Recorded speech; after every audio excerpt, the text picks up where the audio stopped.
Welcome in, guys, to Sensei and the Pupil. I'm Crane. I got Paul with me. Gum Gum Fist.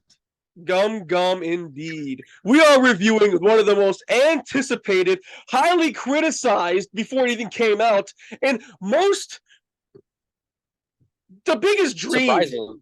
most Yeah. surprising, but the biggest dream I've ever wanted to see. And speaking of dreams, that's all the show is about, following your dreams. One Piece live action finally came out, and Jesus, me and Paul are going to be reviewing it with Dev as well, but we're doing episode 1 today. Paul, you ready? Right. Uh, I think I've been ready ever since I realized that they're gonna make a One Piece live action. 5 years ago, they announced it. Exactly. Five Yeah. years ago, they announced it, dude. And with COVID happening and Yep. set designs changing, and Oda even Right. saying after the product was complete, he said, I don't like it. So they reshot 50% of it. All of this has taken all this time, bro. And it finally Right. came out. Episode 1. Let's react. Go.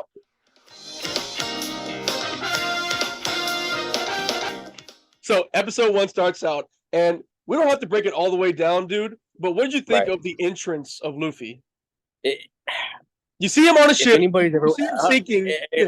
hold on. If anybody's ever seen the anime, you recognize those first few episodes with Albita and what's his name? The kid. What's his Kobe. name?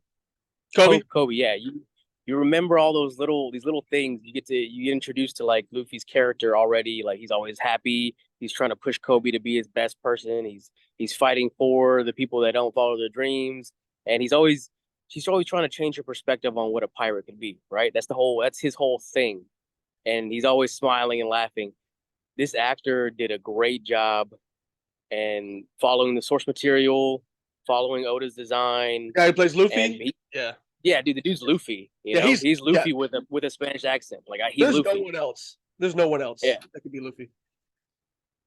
the Spanish accent did throw me off because I'm so used to hearing nothing but Japanese accent. Like even when they introduced like German, like Boulderstang and Yeah.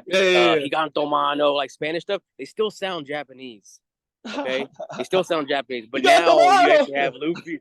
Now Luffy actually sounds, Cuban or something, and then Yeah. Nami's just normal American, and Zoro. I mean, actually, Zoro's the voice actor or the actor, he does a good job. He's good.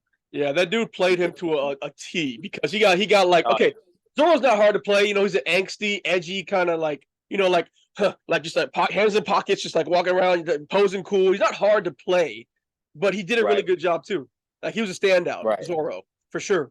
Um, look, you're right, dude. No one else can play Luffy. I don't care if this show doesn't get renewed for another season. If they eventually revisit it in the future and make a season 1 again, they can't have anybody but Luffy. Like it needs to be this guy, Inaki Godoy. Right. He's the perfect one. Um, Well, they have to stick with the whole cast for sure. They can't change the cast anymore. It's too late. Like we've no, already yeah, seen them. they We really already know nailed that it. they're going to be who they are. They nailed it, bro. Yeah. What's your favorite moment from the first episode? Okay, I think I mentioned this to you. Like it's just a small detail that they show you in the anime, and then they show you in the show whenever Zoro, Nami, and Luffy are breaking into the base, the army Mm-hmm. navy base, excuse me, and they're about to fight Axehead Morgan. Mm-hmm. So Luffy's strong, right? But he's not physically as strong as Zoro. Like you can kind of tell that later on in the anime. Like he always has these like okay, he can pick up big stuff, but Zoro can carry big stuff. He can Yeah. lug it. He swings 1,000 pounds to train with Right. his sword. You know that. So whenever you see the scene where he grabs a safe and puts it on his shoulders and starts walking with it, Mm-hmm. it's a minute difference between Luffy just grabbing it and pulling it, but he can't. Obviously, he's not strong enough to carry it. He can only like yank it out with his stretch Right. powers, gun Right. powers. So it's a small detail that I appreciated. They kept in there. Yeah, no, because that shit matters. That kind of shapes Yeah, the crew. It's yeah, not all like, oh, this guy's a swordsman, this girl's the navigator, this guy's the stretchy guy. No, they have little personality traits that make you love the crew in the manga.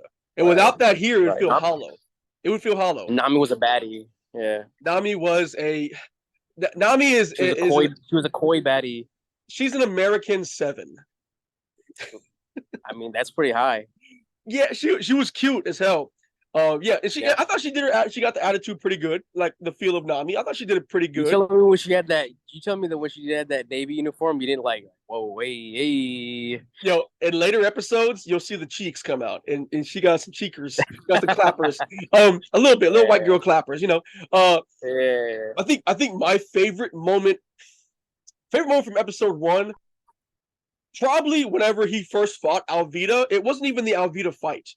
It wasn't even the Alvida Right. fight where you get to see him stretch and pull his body back, and the stretching looked great. By the way, I mean I couldn't really ask for more better looking CGI, to be quite honest. Right. It wasn't even the fight. It was the moment she had with Kobe.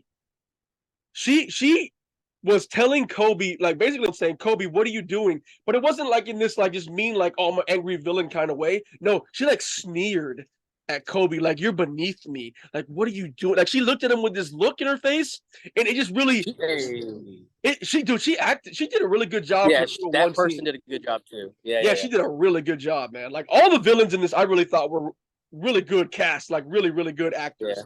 Even I Arlo. hope later on they make her lose weight and she's like really hot. You know what I'm saying? No, you'll see her again later, and I'm For the not gonna flash. say anything Yeah, about yeah, it. I'm not gonna say anything about yeah. it. Awesome. Yes, so Alvida was great, but it was the moment she had with Kobe, just like that, like that real feeling of like disdain. I felt. I don't know. I liked it. Right. What do you think? Did they not do a good job of?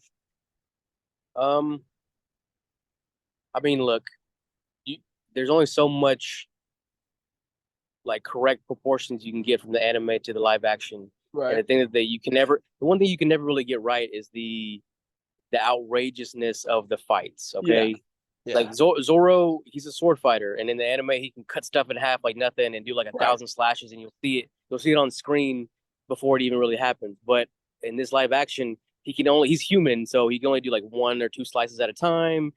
Cut 2 people at once, maybe Right. chop someone in half.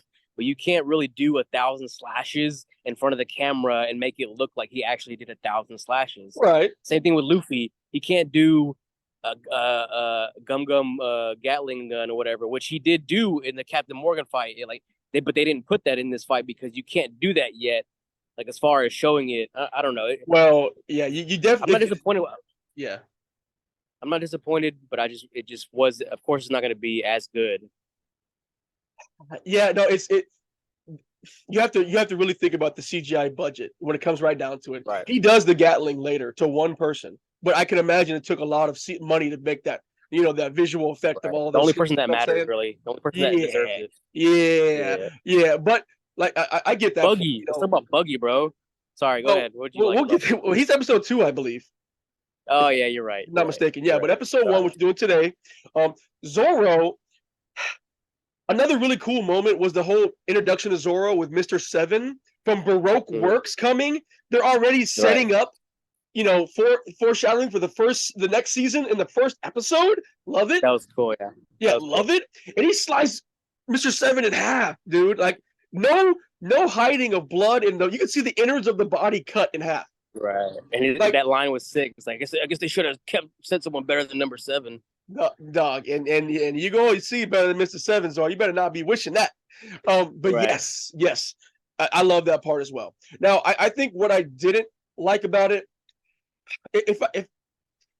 I've read the first part of the manga so many times, and I love it. I really do enjoy it. It's tough to really get the feeling right of the progression. They had to switch a lot of things up to fit for live action, but the progression's a little different. It's a little different than how it happened. They had to mash everybody together in the first episode so that they introduced them. And I'm not angry at that. I just wasn't a big fan of that, I guess. I wanted, but I understand. I understand. So it worked out fine. Right, and they didn't do it in like a horrible way either. Like they could have messed up the introduction to where, like, because some of them do that. Some of them, whenever they try to rush the character introduction, it kind of makes no sense. Right. No, I totally get that. Yeah. Totally get that. And besides them, we also get introduced to Garp as well. Oh yeah. We see Garp as well. What'd you think about the hat? What'd you think about the hat? I love it. You liked it? Because literally I wish it would have been. I mean, yeah. It's from the manga. Like, he wore that exact hat. Exactly. Huh? That's what I'm saying. It wasn't the exact hat. The biggest gripe I've been seeing online with this series is that they stuck too much to the source material. That's the biggest gripe I've seen. And honestly, fuck off. This is for us. This is for us, okay? And honestly, dude, if you really think about it, the fans of One Piece, which is worldwide, if they didn't even have anybody that didn't like One Piece watch it, if they had all the fans watch it, there's no way it can be set season 2. Because the community is at least 10 million strong. If you have 10 million people watch this multiple times, it will get season 2.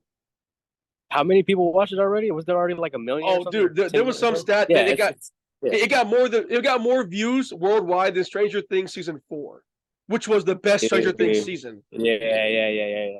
And it's already got more. It's only been like what? It's been like 2 days or something. Since Thursday. 2 days. Wild, bro. Wild. That's good. And that's really good. It's only the first season too. That's what's so crazy about it. I can't wait, bro. We're gonna get Devin in here, guys, for the next episode we do of the reviews of episode 2 to 4, which are really great too. I think you're gonna really enjoy those, Paul. Especially the Usopp kind of introduction, because I think they did it way better. Hopefully I finish them, but yeah. They did the Usopp introduction way better than the manga, in my opinion. And you'll see why. Way better. That was another thing I thought was cool whenever they I might be thinking of episode 2, whenever they introduced Shanks' crew a little bit. Oh yes, bro! Yes. That's cool. They do it so good. But guys, we're gonna keep on reviewing this. Reacting to. Well, no, we're gonna review it. We're gonna have Devin next time, guys. Catch us next week. We love y'all. Since the people, we're gonna be here forever. We out.